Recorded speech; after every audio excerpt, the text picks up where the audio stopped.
Hey guys, today we're going to be making cornbread dressing. If you're anything like me, that is a staple in all holiday meals. Thanksgiving, Christmas, Easter, I would have it more than those, but then I think it wouldn't be as special. So anyway, I'm going to kind of share with you our family recipe. It is my grandma's recipe, and my dad kind of simplified it because instead of making homemade cornbread, we are going to be using Jiffy mix. So come on along and let's make some dressing. Okay guys, so for the cornbread dressing, you're going to need your prepared cornbread, stale bread. You can leave it sitting out overnight. You can dry it out in the oven. You're going to need celery, onion, hard-boiled eggs, salt, red pepper flake, and sage, and broth. You can use turkey broth, you can use chicken broth, or you can use vegetable broth. You're also going to need 2 uncooked eggs, so 2 raw eggs, but I'll tell you about that in a little bit. All right, so, whoops, I'm just using Jiffy because that's what I have. I think it's Klondike, I don't remember. No, Old Mill. I don't remember the cornbread I like the most. I don't remember the name. I know what the box looks like. But anyway, I already had this on hand because I was going to make a different recipe a while ago and I never did. So we're going to use Jif. I've already preheated my oven to 400, so just preheat your oven to whatever your cornbread box says, or if you're making homemade, you know, whatever your recipe calls for.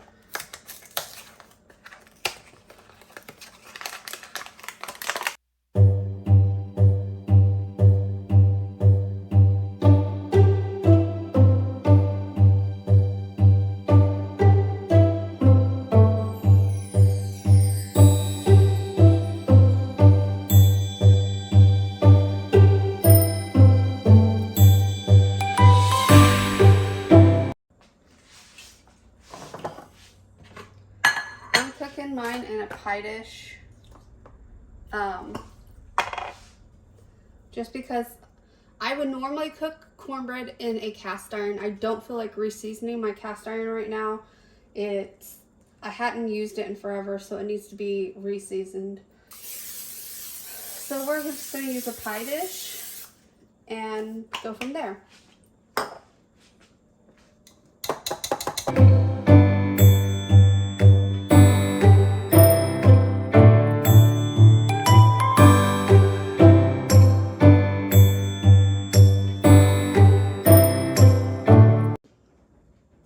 Alright, so our cornbread is done. We're going to go ahead and take that out. Is it done? I probably should. Yeah, it's done. You're going to take it out and then just set it to cool. And we'll be back. Alright, for the dressing, you need 2 hard-boiled eggs. So I know I have more than that because my dad said he thinks he might have ruined his deviled eggs. So I'm making extra just in case we decide when he gets here tomorrow they're not edible. And then if they are edible, then I'll just have some hard-boiled eggs to eat throughout the week. Also, you need to lay out some bread to dry. I laid this out last night, and so now it's nice and stale. You can put it in the oven to dry it. You don't want it to toast, but you can dry it out in the oven if you're like in the hurry to do it. But I just laid mine out last night. You only need 3 pieces according to my dad's recipe. But I didn't look at it last night, so I have 4, so I'm just going to use all 4. All right, ignore the mess in the background. I'm doing like 30 recipes at once today, so not really 30, but anyway, you're gonna take your cornbread and just crumble it. It doesn't need to be like crumbled to shreds. You can have chunks in there.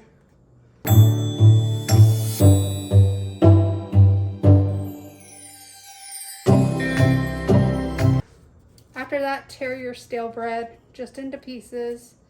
Again, you don't want them too big, but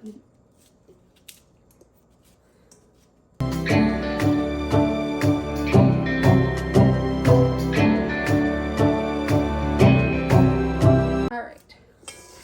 Now I'm gonna mix that and the cornbread together before anything else. All right, so we're gonna set that aside. All right, ignore the mess. Again, I'm doing lots of recipes. So you're gonna need half a cup of onion.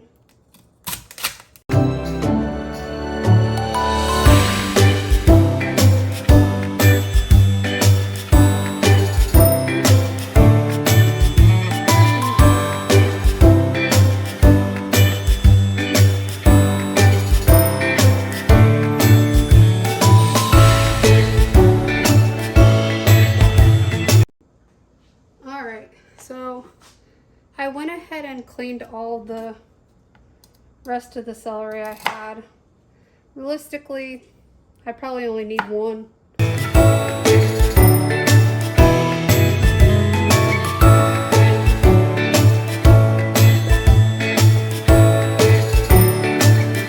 And then last, we're gonna chop up the eggs.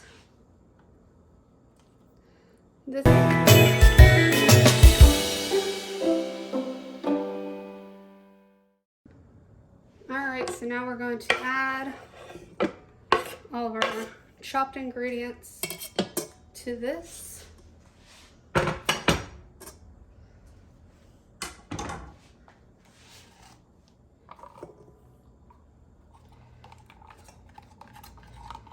So the next few ingredients are all to taste. So, except for salt. Salt, we're going to do a teaspoon of salt. Again, I'm going to kind of guesstimate on that though. So, I'm going to say that's a teaspoon. All right, red pepper flake. About this much is what my dad said. He gave me this because I don't have red pepper flake. And I didn't want to buy it because I don't really use it. So, and again, it's to taste. If you want it spicier, obviously add more. If you don't want it very spicy, don't add as much. And then sage.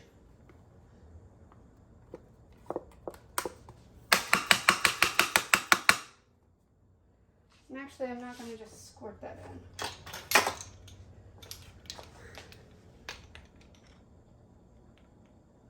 We're going to start with a teaspoon of sage.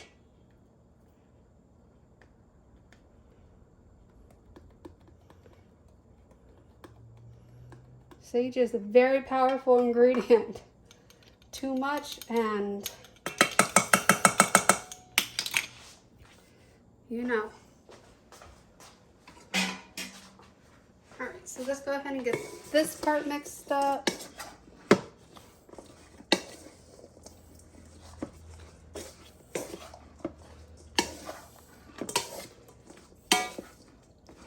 So next, you're gonna add your broth. And for broth, it is, how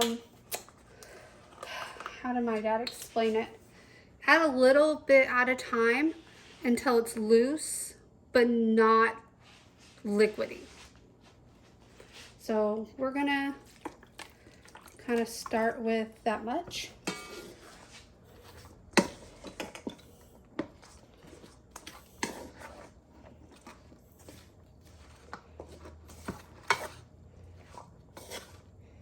And we're going to actually taste this here in a few to see if I need to add any more sage or any more salt. Again, salt is a tricky one because you don't want to add too much salt. Need more broth. Plus, I didn't buy reduced sodium broth, so the broth has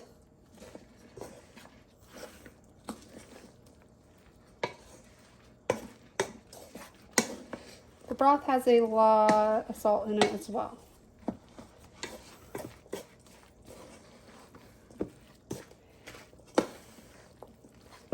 Alright.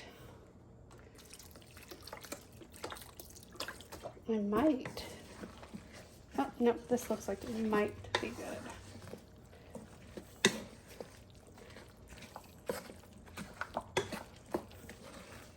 Yep. Once I get this mixed up, it is going to be good. Also, all right, let me taste it.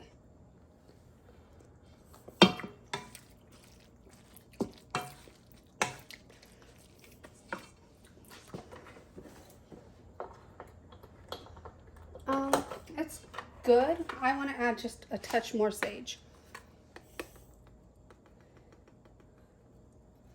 I probably added a half a teaspoon. Now, what you're going to do is I'm going to put some press and seal on this and put it in the fridge. And you're going to kind of let this sit in the fridge overnight. In the morning, you're going to taste it again. Once you have the taste where you want it, you're going to scramble 2 eggs and add the scrambled eggs in and mix it in.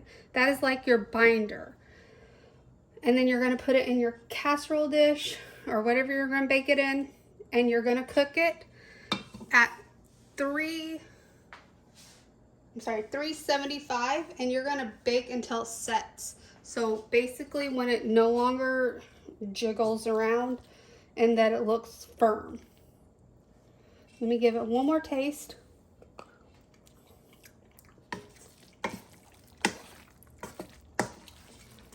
Yeah. All right, so again, I'll taste it in the morning with you guys. So in fact, I did not include you guys in the morning. So I'm so sorry about that, but I am going to include a picture at the end of how it should look. I'm sorry, how it should look once it's cooked. I'm sorry. I just dropped the ball that morning. I was so tired. I woke up at 5 o'clock to start the rolls and put the turkey in the oven and finish cooking everything else, and I was just beat. The amount, I ended up adding more liquid in the morning because it absorbed more liquid in the refrigerator that night. So in the morning I did add more liquid. All the other flavors were good. And then I baked it again at 375 for about 45 minutes, and it came out perfect. So again, you'd want it to be loose but not runny, your mixture. I'm trying to think of anything else. I didn't add anything else to it. Everything else was perfect. So yeah, I'm sorry that I completely spaced getting the pictures, or I'm getting the video in the morning. And then also when my dad and my mother-in-law got here, I'm not really comfortable filming in front of other people yet besides my husband. So I kind of didn't even think about getting film at that time. So again, I am sorry